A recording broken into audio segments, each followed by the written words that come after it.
All right, guys, we got Fetterman somehow manages to keep getting worse day by day. It's incredible. So what do we? Israel was the biggest one where it was like, oh, shut up. You're so wrong and you're so like obnoxious and dumb about it at the same time. Right. Can't you just shut the fuck up? Like, can't you just be quietly terrible the way that almost everybody else in DC is? Yeah, and we all know the genesis of why he's terrible. Ryan Grimm talks about it in his book. Yes. Yeah, it's You like just a direct literally corrupt sold deal. AIPAC is like, here, we're going to write your Israel position. And he's like, great, as long as you don't fund Conor Lamb and you fund me instead, I'll say whatever the hell you want. Ready to go. And man, he put his whole heart into that position, Yes. apparently. And then it was immigration next, where he was acting like, bro, it's totally reasonable to have this conversation about the border, and people aren't necessarily bigoted. Was an undocumented? And also, he used to go hard. He used to be like, I'm a progressive. I believe he released an ad explaining the progressive position that he has on immigration. Yeah, I know. He did a total 180, right? And it's like, okay, what else are you lying about? What else do you not believe in $15 minimum wage? Well, and then he was right? like, I'm not a progressive. It's like, really? Yeah, it's like, because you here's called yourself 17 a fucking examples. progressive a Exactly. million times He did. when it was politically useful for you, so... So, get this. Now this is incredible. I'm about to defend James Carville. So this guy, I hate this guy, huge standard corporate Terrible. Democrat. Yeah. You know, he ran Bill Clinton's campaign, third way, new Democrat type, like totally right-wing Democrat, conventional wisdom machine. I don't like him. I don't like him at all. But he's been going around basically saying like, hey man, I'm just saying, Biden's really struggling and the polls are not good. Not looking and good. like we should sort of maybe keep that in mind. Like maybe it'd be better to go in a different direction. He's not like, he's saying it up front. There's nothing Weasley about it. There's nothing incorrect about it. He's just like, look at the polls, right? Yep. Fetterman it drives him crazy and he claps back. So he did this massive puff piece interview with Politico where the title was like, John Fetterman knows you disagree and he doesn't care what you think. They're trying to make him like the new Maverick. Why? Because he's now shifting to the right. Anytime somebody shifts to the left, they're not like, a Maverick with an unbelievable independent streak.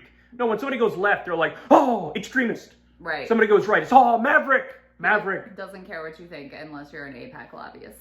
Yes, exactly. Then he cares very deeply. He cares very deeply in that scenario. I saw your tweet. That was a good tweet, really. Thanks, babe. Anyway, so so in comes Fetterman. He's talking about Carville here. He says, I'll use this as another opportunity to tell James Carville to shut the fuck up. He added, my man hasn't been relevant since grunge was a thing, and I don't know why he believes it's helpful to say these kinds of things about an incredibly difficult circumstance with an incredibly strong and decent and excellent president. Jesus Christ. It's amazing because has this newfound love from right-wingers because of his terribleness on immigration and Israel. But like this standing for Biden is then going to piss them. It's like he's systematically pissing off anybody who might like him and support him for an instant. It's almost like he has brain damage. Almost like that. It's almost like he had a stroke and now his brain doesn't work properly. Yeah. Isn't it wild? He got brain damage, then all of a sudden he shifts way to the right. Weird. Yeah. Maybe there's some sort of connection there. Maybe there's some sort of correlation Could there. be. Could also just, I don't know, be money, the system, being in Washington, being part of the club. We've seen people who didn't have a stroke and didn't get brain damage also make similar horrible shifts. True. So I can't just totally chalk it up to that, but it's certainly a possibility that I would fully consider. But it's just insane to me that the person you would get mad at in this situation, I also hate James Carville, is James Carville for saying what is patently obvious, blatantly obvious, to literally everyone in the country. Yeah, Everyone in the country. Just like, hey, Joe Biden has the lowest approval rating of literally any president in modern history at this time period in the election. Hey, everyone hates his policies on almost everything. Hey, this dude's not even running on an agenda for a second term. Hey, this guy can't complete a fucking sentence. Like, and you think that just by not talking about it, that's gonna somehow improve things? Like, your problem is with the people who are just pointing out objective reality of what's unfolding before our eyes? And Fetterman is pretending a strategic disagreement with Carville is a substantive disagreement. I have no doubt Carville agrees with Fetterman's shitty-ass take on Israel, and he agrees with his shitty-ass take on immigration. Yeah, it is literally just a strategic difference where Carville thinks priority number one is beating Trump. He's horrible. He's a dictator. We don't want him anywhere near power.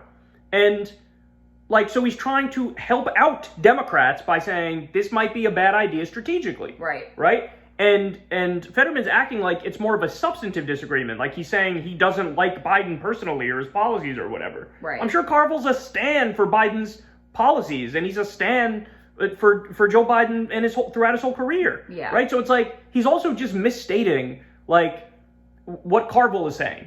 You know what I'm saying? And that annoys me. That annoys me because there's no way you're not allowed to dissent, even when you just point to objective things like poll numbers that are falling off a cliff for Biden. Mm-hmm. You're not even allowed to bring up like a basic fact, and you're not even allowed to say, hey, maybe if our main goal really is to defeat Trump, it's better to go in a different direction. Right. Because they act like it's like, heresy, like you just did blasphemy in like the 16th century or some shit, yeah, right? When it's like, actually, if you genuinely believe the things that you say about Donald Trump and what a threat he is, how can you not take seriously the fact that Biden has the lowest approval rating of any president in modern history that at this point is president? And that's what he wants to do. That's what Fetterman wants to do. He just wants to pretend that's not happening and cross his fingers and hope for the best.